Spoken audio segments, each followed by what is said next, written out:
This is From Destruction to Dignity with Janice Pons. Each week, Janice shares her wisdom to enlighten, educate, and advance the culture in America today. Janice Pons is a mother, author, and free thinker, and your host for our podcast this evening. Now let's join your host, Janice Pons. Greetings, greetings, greetings. Welcome, welcome, welcome. Come on in. Hello, my listening audience, my Facebook family and friends, my social media platform, the podcast family. Listen, welcome.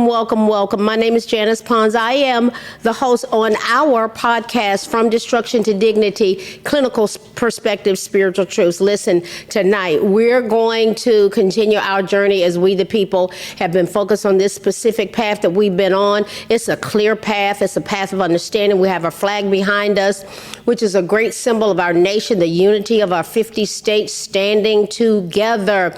Our seal right here is our presidential seal. Why is it there? So we can remember to pray for the Commander-in-Chief, the President of the Constitutional Republic of the United States of America. We're going to keep him lifted up, as well as his cabinet. We're continuing to pray for those people that were on my heart very strongly last year, 265,900,000 working Americans who were living paycheck to paycheck, barely making ends meet. Things are changing in our nation, but it's a process and not an event.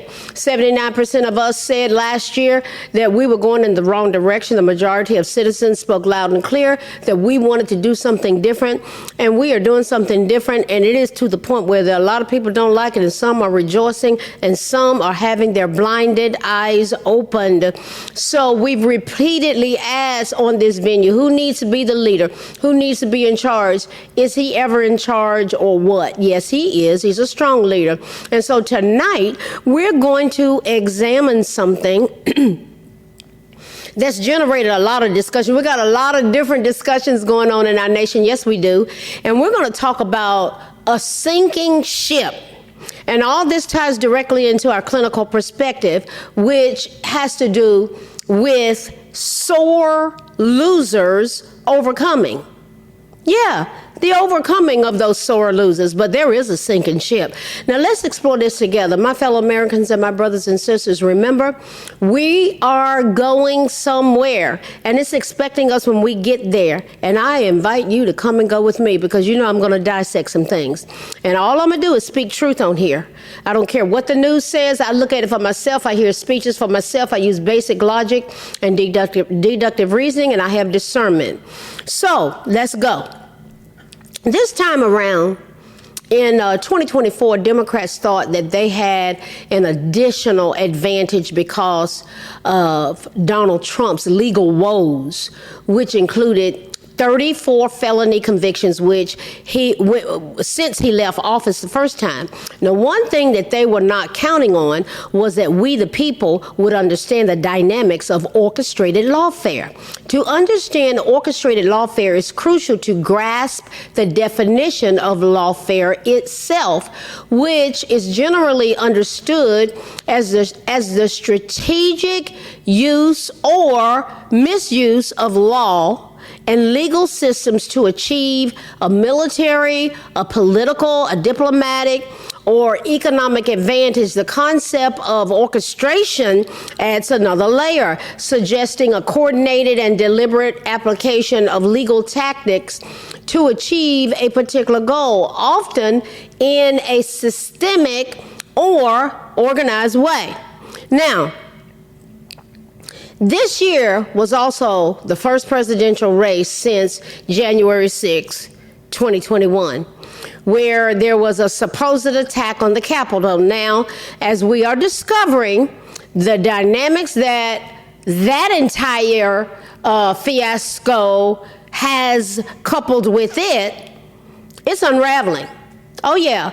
We have done a podcast on that. Go back and listen to episode 190. It's the power of rejecting political lies, and the clinical perspective is freedom from gaslighting. That has been riddled with gaslighting. We've been lied to, and it's all come out. And if you have any doubts, listen to the former chief of police of Washington, D.C., Stephen's son, as he lays it all out to help us to learn what was strategically, well, it had been strategically hidden from us, but it's come out. Episode 190, you can go on YouTube. Facebook is doing something now with live broadcasts. They're taking it down after 30 days. But I'm going to be transitioning everything eventually over to other mediums. So we'll talk about that, and that will unfold as we go because of how they're doing things differently on Facebook. And that's fine. That's their entity, and they allow us to come on, and we appreciate it. Thank you. So instead of celebrating big wins based on what we were told would happen, Democrats were left to analyze how Donald John Trump, despite all the baggage that was thrown at him, how was he able to convince voters that he was the better candidate? They were telling us that Kamala Harris was ahead, that the race was close. I knew it was a lie. And so we, the people, spoke, and we ended up, after the election, having a GOP trifecta in control of every aspect of political functioning. So many Democrats have pointed fingers at Joe Biden, whose disastrous debate against Donald Trump in June of 2024 had prompted other party leaders to convince him not to seek a second term. There were Democrats that were very adamant about that. Some now say that Biden and his team should have recognized his limitations earlier and not sought re-election at all. That's the only scenario I can think of where we might have had a chance, is if Biden had never run for re-election. Those were the words of Representative Jared Huffman out of California. He said, I just think we may have had a chance if he hadn't run for re-election. Well, we got the results we did. And he got out when he did. And then Kamala showed up when she did. And she lost hands down. So he went on to say the White House did a pretty good job of keeping up appearances and concealing the problem. And it's a shame. It's a terrible shame that there wasn't more self-awareness there. And he went on to talk about ego, ambition, and other human qualities being powerful factors involved in everything that unfolded. A significant number of Democrats called for Biden to drop out, to get off the ballot, saying that the long delay in making that decision left Harris in a difficult position of explaining why she hadn't sounded the alarm on his fitness sooner. So the bottom line is they were lying all along. Oh, yeah, they were. They were lying all along. There's nothing new there. They have always lied. He was struggling for months, Joe Biden was, and a lot of people asked Vice President Harris, they said, well, you saw him struggling.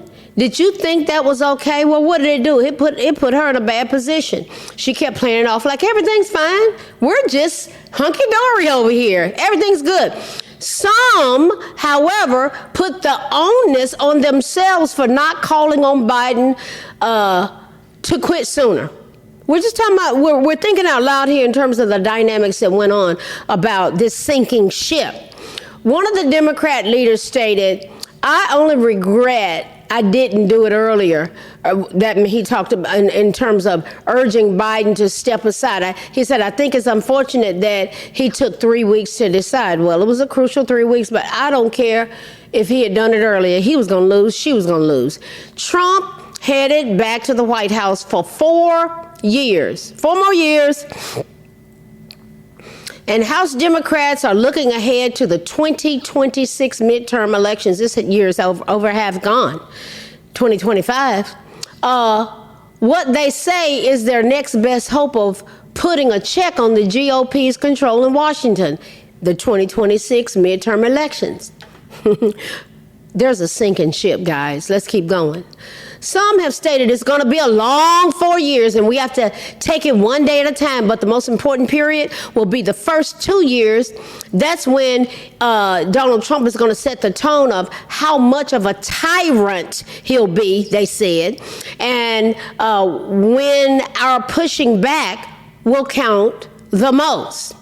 Other things they are saying, but it's also the 2 years that leads up to the greatest opportunity for us, they're saying for us to have an effective check on him with the midterm elections. They said there are other factors, but the first 2 years.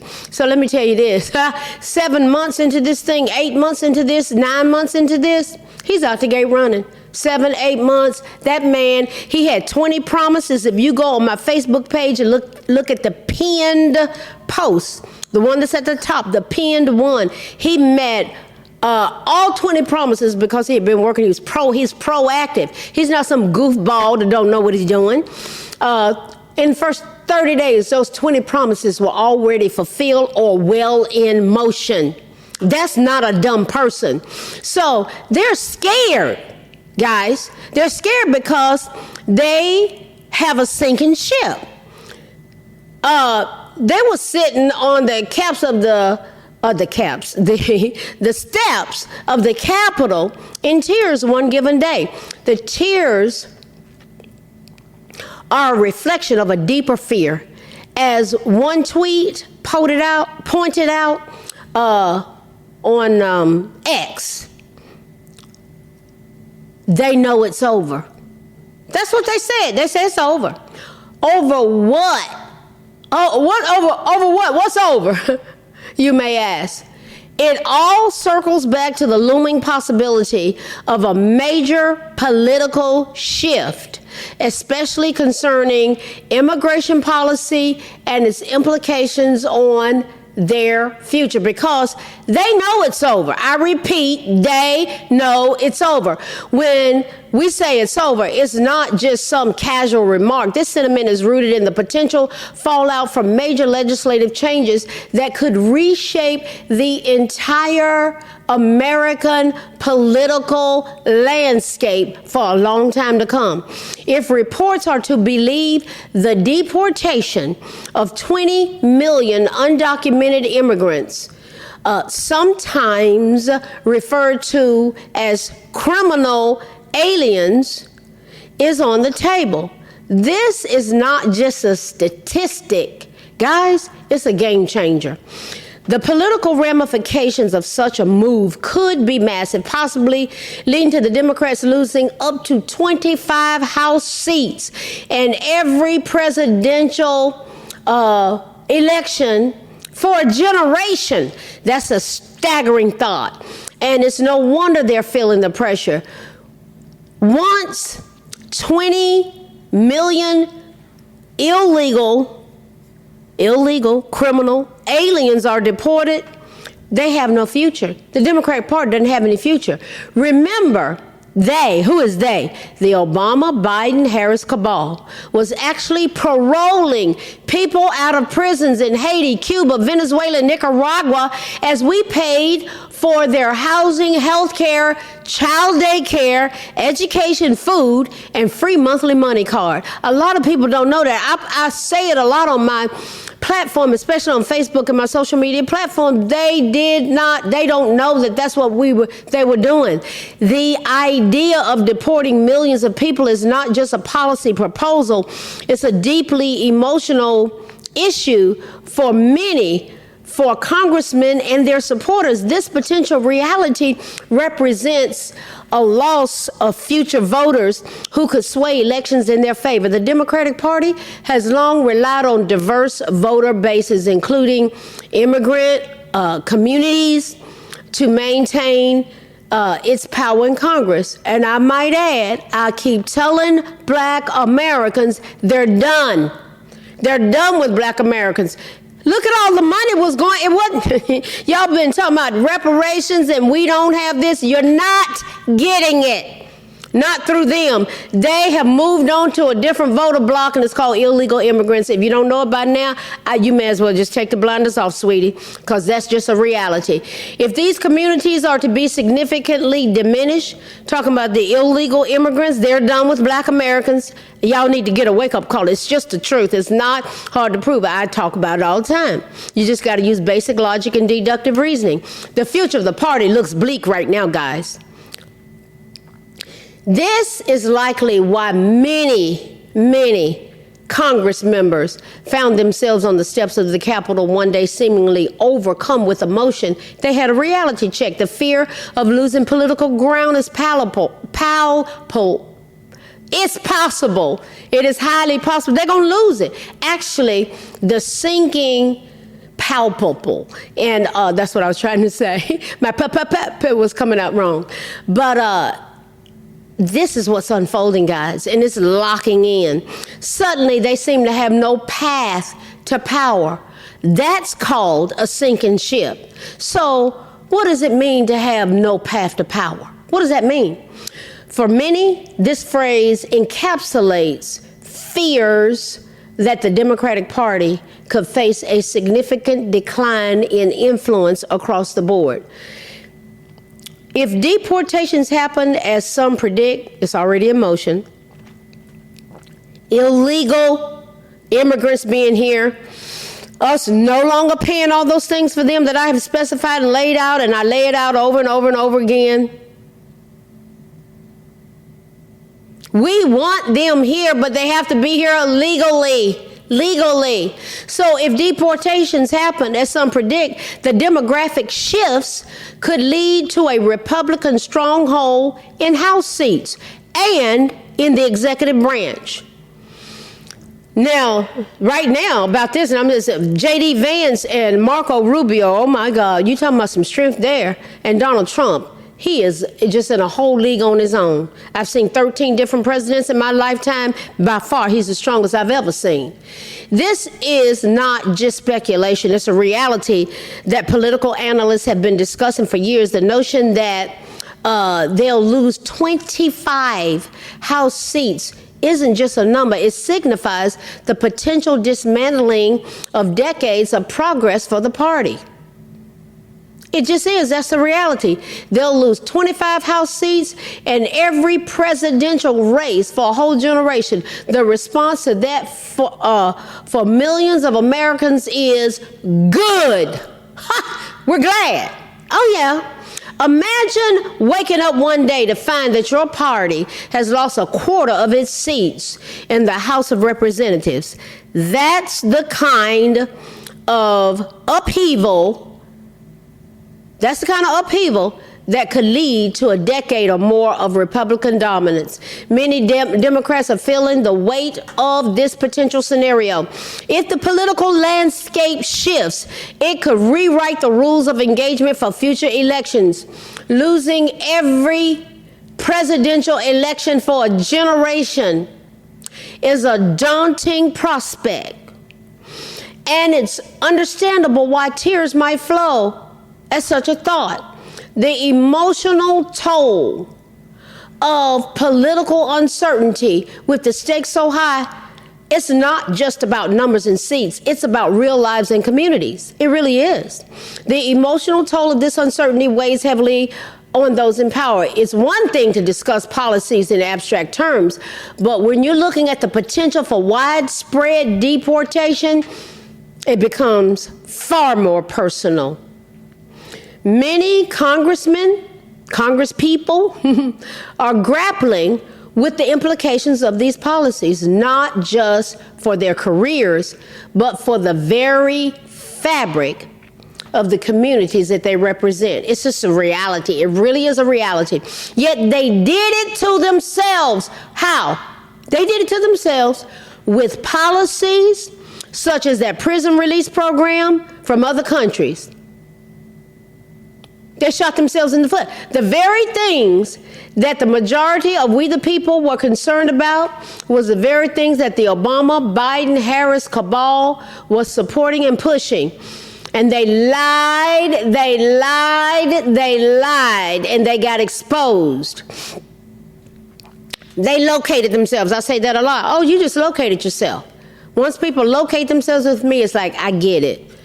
Thank you for locating yourself. They located themselves, and people are understanding now, and they're walking away from them. They're walking away. That's why it's a sinking ship.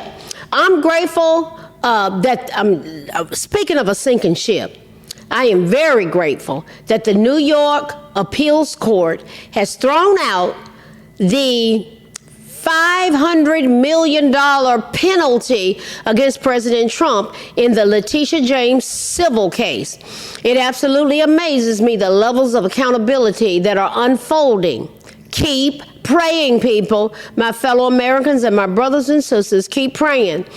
We are just 7-8 months in, going into 9 months in, and there's more to come. Oh yeah, the previous words of Miss James, who orchestrated lawfare against our amazing president, goes something like this. She said, Miss James said, we will use every area of the law to investigate President Trump and his business transactions and that of his family as well. We want to investigate anyone in his orbit.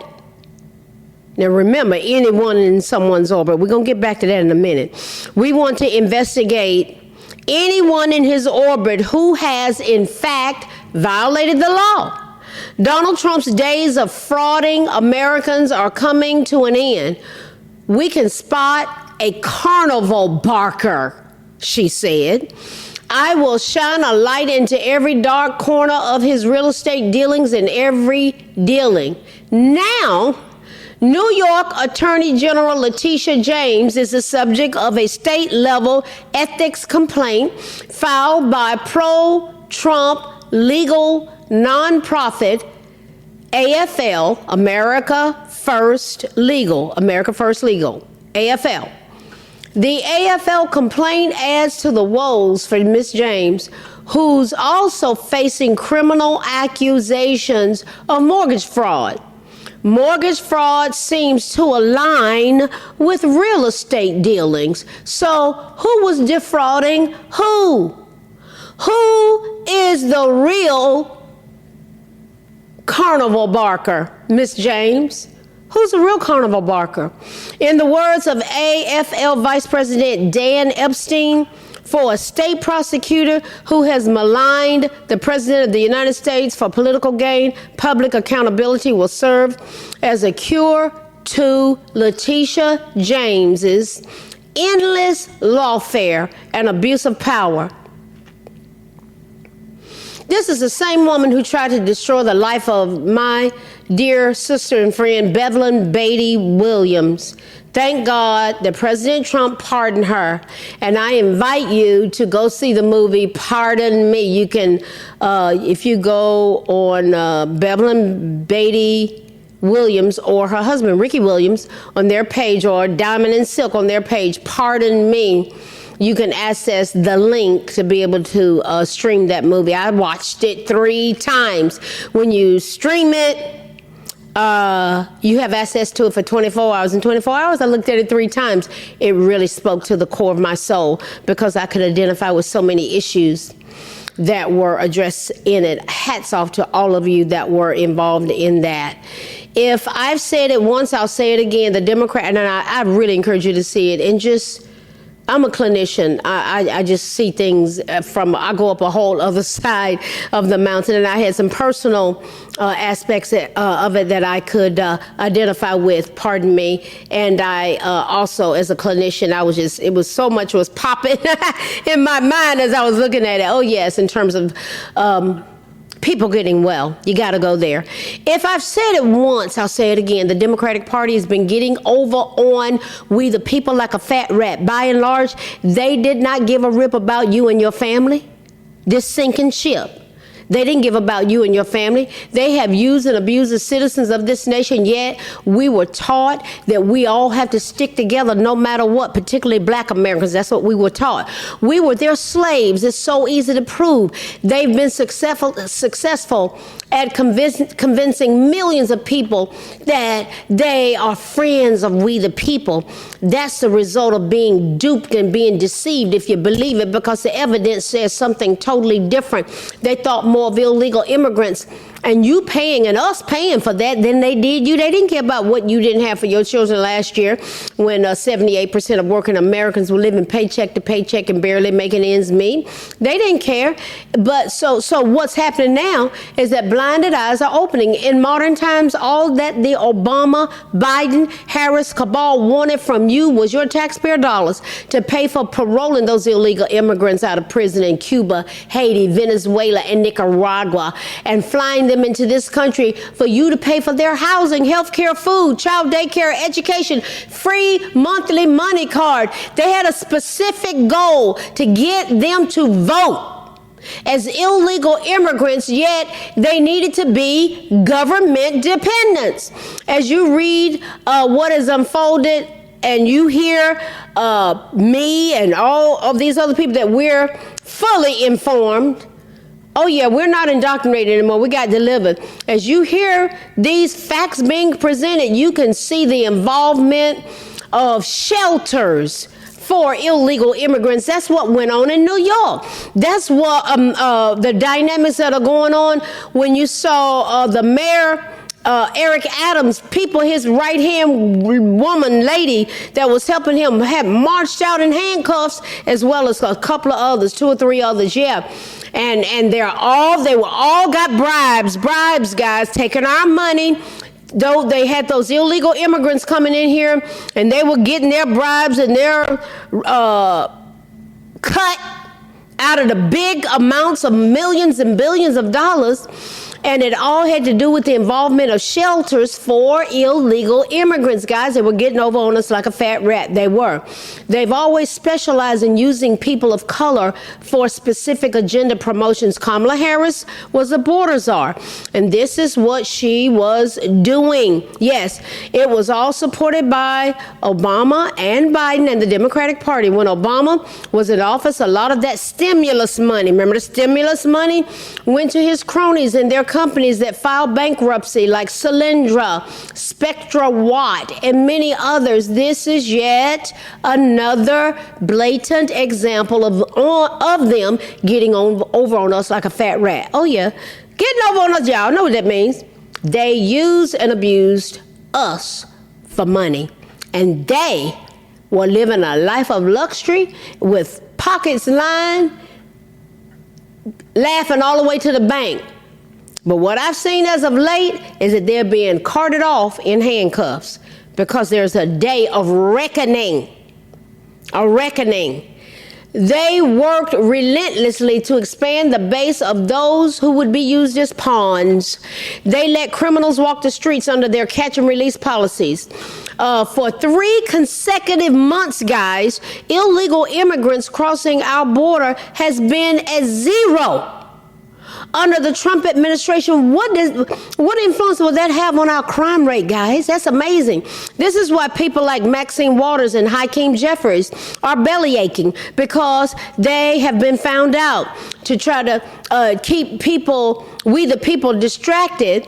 They'll get up on the mainstream media and promote lies, propaganda, misinformation, and division. That's their modus operandi. That's all they've ever done in the past. But because President Trump won, they can't hide anymore. The orchestrated lawfare against him was to shut him down. You know what happened to that man in Butler, Pennsylvania. Wow, we're talking about a lot of warfare here. We're talking about a lot of opposition. It's a lot at stake, guys. A lot is at stake. Look at what happened to the mayor. Go Google it. The mayor in New Orleans, bribery, arrested. The city councilman in New Orleans, bribery. I think he got $800,000. It's relentless, and there's many more to come. Guys, Their gravy train has come to an end. It's a sinking ship. President Trump wants us to prosper and be successful as citizens. And you know, my clinical mind always goes as evidenced by what? The Trump account, giving $1,000 of seed money to any child that's born between 2025 and 2028. And if you put $5,000 in those accounts, it's tax-free. It's going to build. By the time they're 18 years old, it will be at least $90,000 in there, at least just based on putting $5,000 a year in there. And then it's going to grow. It's going to grow like an IRA. Why? It's going to be invested. And you can take it out when they're 18 to start a business, pay on their education, or buy a house. My God, never heard of that. That's Donald John Trump. He's setting us up for success. And all these companies coming in here investing billions of dollars. Listen, all of this fiasco of what they were doing, abusing us, all that was going on while 78% of working Americans were living paycheck to paycheck. Paycheck to paycheck, guys, barely making ends meet. Their focus was on padding their pockets while American citizens suffered. They did not care. Is the picture clear? They didn't care. DOG's, DOG, the Department of Governmental Efficiency, boy, they bucked on that one, didn't they? Maxine Waters said, we don't know what they have on us. Now we do. DOJ's financial audit of USAID prompted Democrat cries that thousands would die without its funding. That's a part of their bleeding heart cries as they manipulated and lied.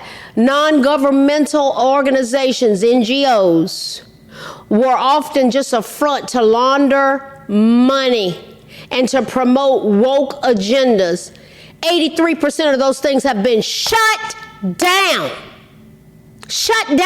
rightfully so. And the rest that still exist are under the jurisdiction and the leadership of Marco Rubio and as Secretary of State. Thank God. They lived, those people that had those NGOs, they lived in luxury, getting over on us like a fat rat without money as hardworking Americans were their pawns. Bringing in the millions of illegal immigrants was an integral part of keeping their fiascos going, guys. Put your seatbelt on, my friends. Put it on.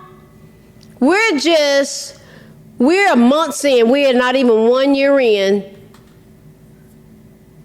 9 months in, and this is the tip of the iceberg. I wouldn't be surprised at anything that they would do to keep the whole truth from being revealed. They don't want it coming out. That's why they're acting out. That's why they keep pushing the lies and the propaganda. Those of you who are resisting the truth simply need to yield to the truth of what actually occurred. Stop being in denial. DENIAL. Don't even notice I am lying. Denial. They don't care about you. You don't have to stay bamboozled, baby. You don't.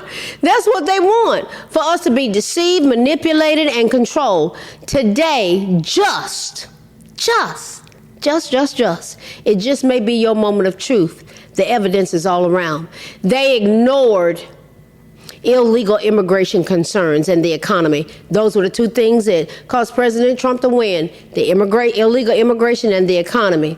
And he is knocking it out the park. Grand slam home runs over and over again in both. There's for 3 consecutive months, no illegal immigration happened across that border. And they got the northern border through his wrangling and holding accountable and holding to task. Canada, they patrol it with drones. Let me tell you. You talking about a leadership with backbone? If you don't know, listen, just be truthful. Use logic and deductive reasoning and intellectual honesty. Trump doesn't ignore it that the illegal immigration issue is resolved. The economy is booming. The GDP is booming. Billions of dollars, Apple, the United Arab Emirates, these people are investing trillions of dollars in our economy. Oh yeah, the tariffs. And if he had his way, we wouldn't even be paying income tax. He wants us to take that money home. Because there's going to be so much money generated. He said, this will take care of everything. I love it. Pray over that man. Pray over his cabinet. That's why he won, and the Democratic Party has become a sinking ship as an approval rating has gotten as low as 27% this year in 2025. Between them promoting illegal immigration and the dismembering, burning, and liquefying of our tiny citizens with viable heartbeats, the focus on sexuality and all these things and the dynamics thereof, it has cost them. They created a sinking ship by focusing on DEI. I already talked about how the sheer chaos that DEI had on the safety as it relates to our airline industry. We had 1,000 people who had completed their training and education to be our air traffic controller, and they were taken out of the employment pool overnight by the Biden-Harris cabal. Why? Because they were white Americans. Yes, my fellow Americans were taken out of an employment pool because they were white, because of DEI. So they compromised our safety. This is why all this mess has been going on, this chaos in airports. Look, wow, that's heavy to me when I really think about what they did to my fellow Americans just because they were white. That's crazy. With the Democratic Party facing the reality of having a sinking ship, let's look at political strategies. And the future, as the political landscape evolves, it's crucial for parties to adapt. The Democratic Party may need to rethink its strategies to maintain relevance amid changing demographics and public sentiment. The media used to lie on their behalf, and that was the basis that they used to repeat things over and over again. And that's what Hakeem Jeffries is doing, saying things that are simply not true. I mean, he really is pitiful right now because he's flat out lying, and it's so easy to prove it. The truth is out there for all of us to see. For 4 years, they lied. Now the facts are glaring. Inflation rate is 2.7%. After it had gotten as high as 9% under Biden. Stocks are at record highs. Unemployment, it stays steady at 4.2%. And I saw where ICE, they'll pay off your student loan. They are, oh boy, if you want a job, and they're giving $60,000, I believe it was, signing bonus. Training, the big, beautiful bill includes some amazing employment opportunities. And all of those opportunities, so many of them are centered around our safety. Okay. There's a lot going on, guys. We've had the 3 consecutive months of the border crossing being at zero. Factories are building jobs here. And here in Tulsa, there are people starting at $80,000 a year for a salary. Business at that aluminum plant. Businesses are expanding. Apple's investing billions and trillions. Companies are investing. And do you think Hakeem Jeffries at least congratulated President Trump on any accomplishment? I heard one of them congratulate him, Bernie Sanders. He said, Trump's done a good job with the border. Yeah, well, thank you. He appreciates that. They had said the economy would falter and that there would be a massive recession. Yet it hadn't happened. Immediately, Hakeem Jeffries stated in an interview that Donald Trump, when somebody brought up all these successes, he said, well, Donald Trump said that one day that the cost would go down, and that hasn't happened. He's gone on to say that job creation has gone down to record lows, bona fide lie. He's rooting for America to fail. Think about the difference between a government-funded life versus someone making $80,000 a year for starters. Starting off at $80,000 a year or being a government dependent.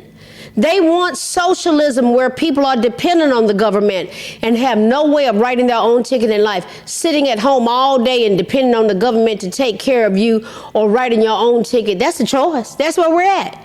And this welfare to work program. Oh, yeah, you got to be doing something 20 hours a week to get your benefits.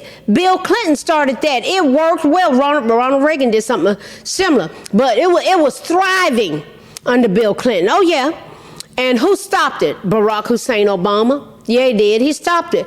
I was the clinical director and program director at a substance abuse treatment program for women and their minor dependent children. We gave priority to women who were pregnant and using. They went to the top of the list.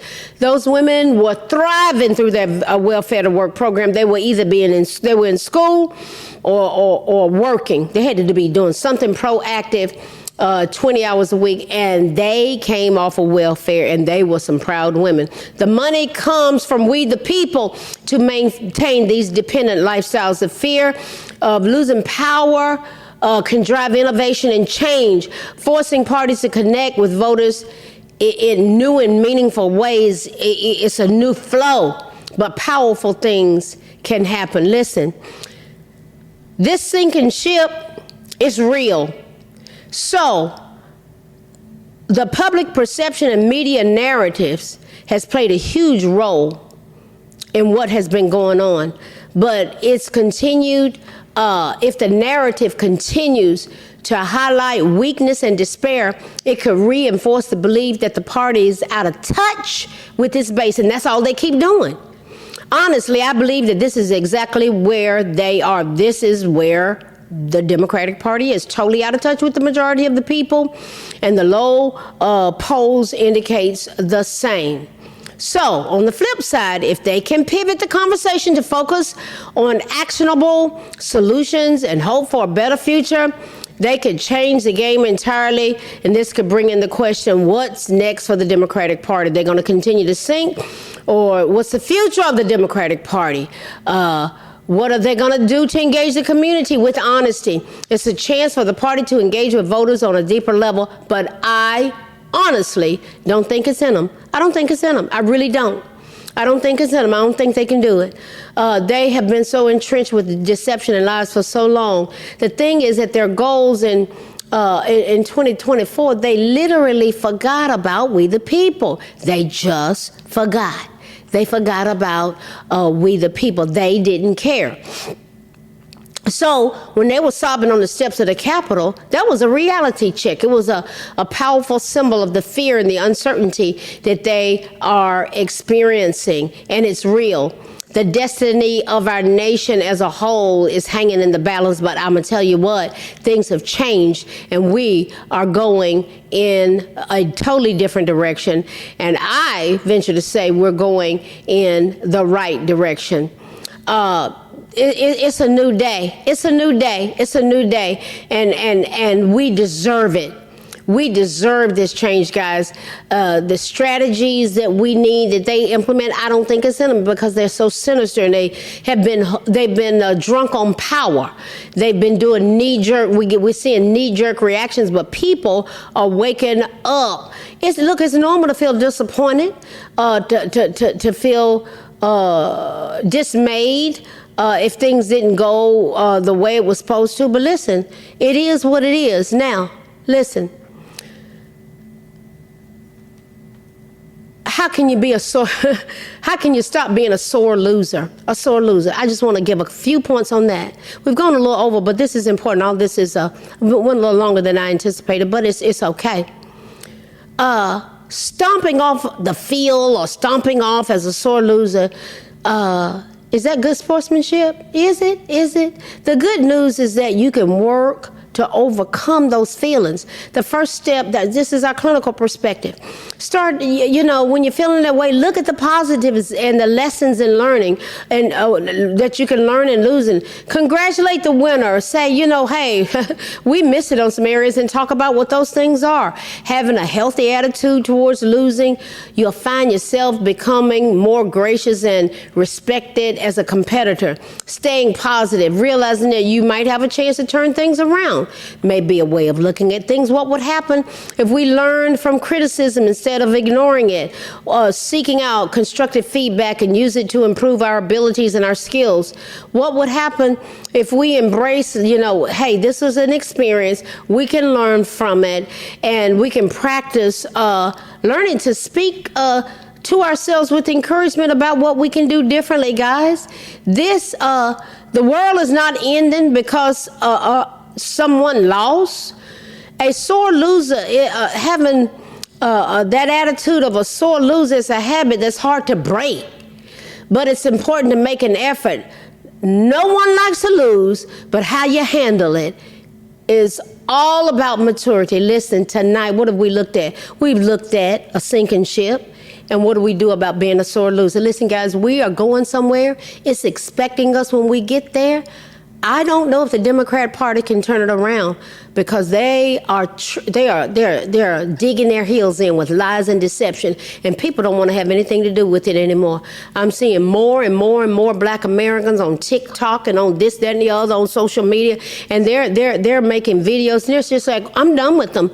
They say, I can't do it anymore. I can't do it anymore, and that's going to spread more and more because there's a new sheriff in town. There's a new sheriff in town, and we're going in a different direction. Listen, we are one nation under God. Yes, we are. Indivisible, with liberty and justice for all. As we go together, us together, from destruction to dignity. I want you to stay on the outlook for Janice Pons on Patreon. I'm solidifying that. Thank you for the encouragement. I'm going to have that exclusive content that has been requested of me. I'm solidifying that. We're going somewhere. It's expecting us when we get there. Thank you for those that are going to look at it and will subscribe. Thank you for sharing your comments. And you're more active in the comments on the podcast, on the areas where it is. I appreciate you guys. I will see you next week. God bless you. Good night. Thanks for listening to this week's episode of From Destruction to Dignity with Janice Pons. Janice's mission is to provoke thought, bring awareness, and point people towards intervention when needed. As a reminder, this show is not therapy, but for educational purposes only. For more information, check out JanicePons.com or follow her on social media. We are God empowered, strength is ours, liberty, been set free, education, affirmation, dedication, information, revelation. A new nation.